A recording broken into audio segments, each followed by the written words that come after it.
now we're going to jump into Play Shelf Trade. And today's theme is all about the horror games. Woo! But you know what's really scary? This costume. I got to get rid of it. Oh, All yes. right. So now I'm a Even romance. scarier. Yeah, I'm the Blue Man Group. So it just keeps changing. All Are right. you are you Cleopatra? Yeah, it's Cleopatra. Okay. So guys, Caesar was today we are blind. going to talk about, so the past couple episodes we changed the format where we talked about one game and then we all went around. I don't think we're going to do that this time. We're just going to go back to our normal format. So let me jump at it. I'm going to explain the three games real quick. Betrayal House on the Hill is a cooperative game where you're going through the dungeon until one person becomes a traitor and goes and attacks everybody else. And it's very story based. Fury of Dracula is one versus many. You're hiding around the map, and Dracula is they can't see him until they are really close to him, and then you fight him. So it's deduction plus that. And Dead of Winter is a co-op game, semi-co-op, because you could be kind of a traitor. You can also have your own agenda, but it's post-apocalyptic zombies. All right, and we're going to jump into Play Shelf Trade with these three games. We're going to talk about which one we want to play right now because we either want to give it a try or we're super hot on it or something like that, or which one's going to be on our shelf. This is usually one that's like our favorite. At times, we can kind of interpret it how we want, but normally it's our favorite game out of the three. And then there is Dead of Winter, or sorry. Okay. Oh, I wonder which one's the somebody trade. just gave something away. Then there's Trade where you Bodied. just get rid of it. You burn it with fire. You want to trade it away, but it's rubbish to you and you want to get rid of it. So, all So right. tell us why Dead of Winter is your trade. Actually, you know what? I was just reading. I'm a teleprompter guy like you. I saw Dead of Winter, so I said it. No, but Dead of Winter is actually going to be my play. It was actually, no, Fury of Dracula is going to be my play because the reason I say that is because I played it once a long time ago with our friend Adam Shank, and it was fine. It was fun, but I didn't give it its rightful shot because it's really long. And I would try to play it again if the moment was right. But my shelf is going to be Dead of Winter. It when it came out and it was hot. I loved it. I loved Battlestar Galactica, which this is a good comparison to. And I actually think this game is better than Galactica.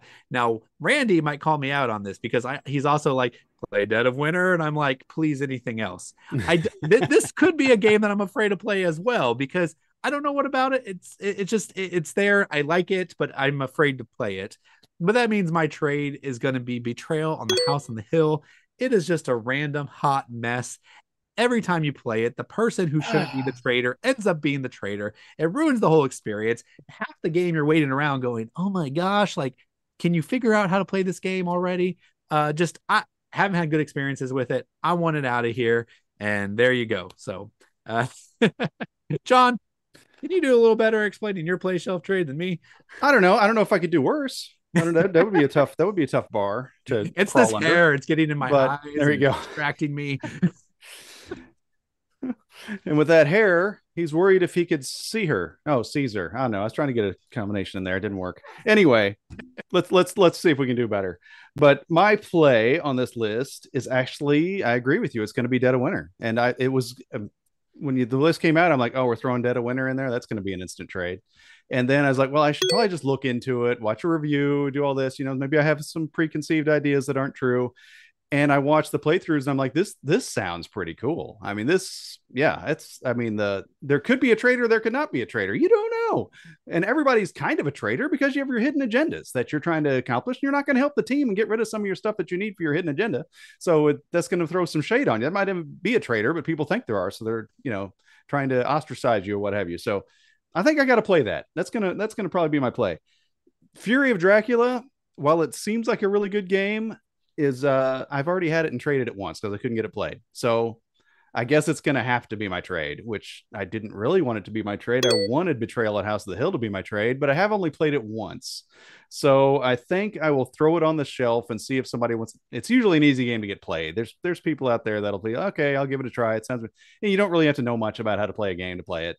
It's fairly simple. So I'd probably try that again. I think, yeah, my one time I had a meh experience with it. It sounds like it can be very swingy. Like you can have a really great time with this game, or you can have a terrible time with this game. It all depends on, like you're saying, who the betrayer is, how it comes out, what the goals are to get rid of them, all that.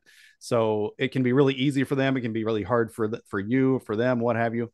So it sounds like it probably needed some tweaking. Maybe I don't know if the newest edition does any better. It hasn't. That's what's crazy about it. There's like 5 new editions of this game, including Scooby-Doo, and like they don't fix it. Like it's still just the same game. Because it ain't broke. Because it ain't broke. You're broke, Mr. Lucha Libre. All right, Nacho Libre, what you got? Yeah. You were correct. You will call me by my correct name, El Mipo Negro. Or I have vast resources. Resources so vast that no tray can hold them.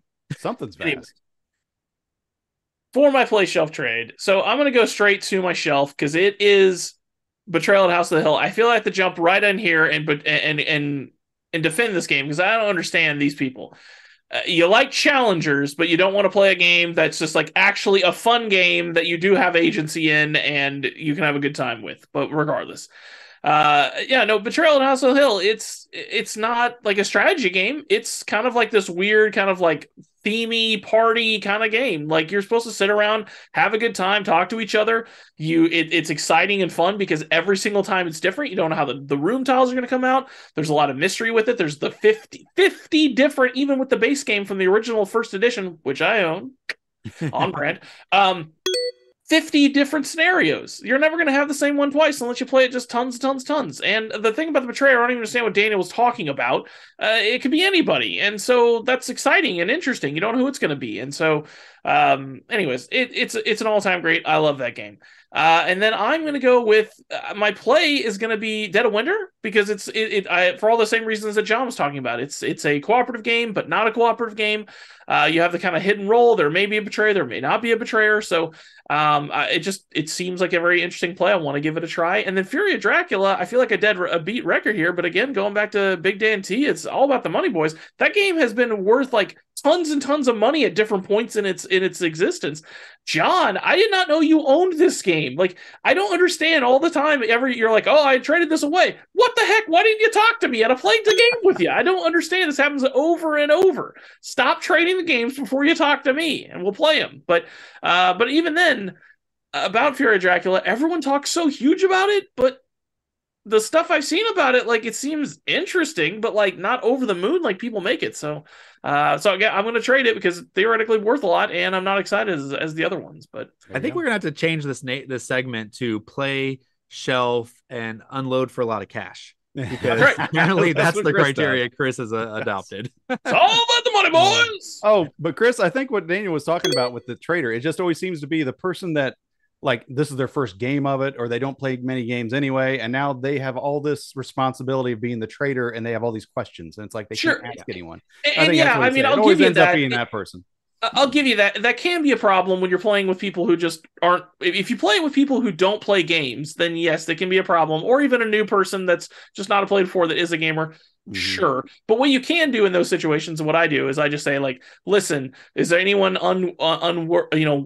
worried that it's going to be them and not willing to take over it? And if they're for all the people that are not willing to, I just hop in if that's the case. But if it's anybody else that's willing to do it, then that fixes the problem. I know Daniel's like, oh, using a variant rule and using your own brain. No, I would be okay with that.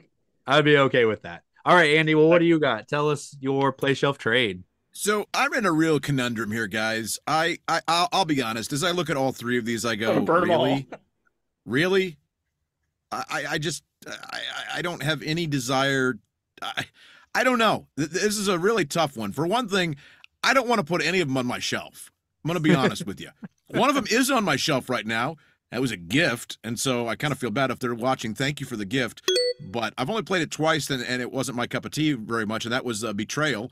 Again, perhaps it suffered because we were playing with new people that didn't know how to play, some non-gamers, and it seemed to drag on much longer than it needed to. Yep. And believe it or not, guys, I know I'm the actor in the group, and I do voices, and you would think, well, with all this, he must be really into games with stories and themes. No, I like my Euro puzzly agrarian theme games a lot, and this is the opposite of that. And so all three of these, I have a hard time putting one on my shelf. I would probably go ahead and trade away Betrayal, just because I've tried it twice and it hasn't worked out. I maybe need to give it another try. I'll give it that. I know it's rated highly, and it's got some good plays by people. People I respect have said it can be a lot of fun, and maybe I'm just not playing with the right group. The Fury of Dracula, that one's going on the shelf only because of what Chris said. He read my mind. It's worth money. Money. Show me the money. I looked it up, and I was like, that's the first thing I went to with these three games is like, I don't really want to put any on my shelf, but I'm going to find out what's worth the most. Fury of Dracula has been worth a lot at times. It's going to go on my shelf. The one I do want to play and that I've never played is, and by the way, I haven't played Fury of Dracula either. So just to give you that caveat, I have not played Dead of Winter. However, I have heard that I would probably like Dead of Winter Warring Factions. That is the one that I probably would like because it gives you a little bit more of competitive nature and is probably most reminiscent of The Walking Dead and some of the things that have come up with The Walking Dead. So I really actually want to get that play. That is definitely going to be my play. But again, this segment was really hard for me. Going to be honest with you, because none of them really scratched that European itch that I have. You know, Andy, I got to jump in here. You often criticize Chris for taking his shelf being the one he's like meh on, and he's like, that's supposed to be marriage. Well, now you just said you're going to put the one that's worth the most on your shelf. So what I'm hearing is you're going to pay for your wife. People sometimes marry for money. It sounds like he's Travis Kelce marrying Taylor Swift. That's what it sounds like. Fury of Dracula is my sugar mama. Woo! All right, guys. Well, this time I did something new. We're talking about sports ball, John. Yeah. Sorry. All right. So I did something new. I put our play shelf trade on 3 different Facebook groups, and I asked people what to play on the internet. And I asked their play shelf trades, and I, added them all together. And this is the people's. Let's hear it. Play shelf trade. Are you guys ready for this? Sure. All right. So the play is actually going to be Fury of Dracula, which I think is probably correct. A lot of people want to give that one a try because of the secret movement. There's really nothing out there quite like it. Then the shelf is Dead of Winter. Is someone from the 1990s calling? I think so. All right, got your rotary phone there in your office? Pardon me. Yes, hello, doctor. Oh, yes, you could send the pills down to the pharmacy, and I'll pick them up tomorrow. Yes, I'll get a milkshake while I'm there. Yeah. All right. Your checkbook. The shelf is Dead of Winter, and in the trade, they agree with me. Betrayal on the House of the Hill. There you go. That game is yesterday's news. If you like it, you like it. But if you never played it, don't play it. You ain't gonna like it. I promise. But let us know what your play shelf trade is.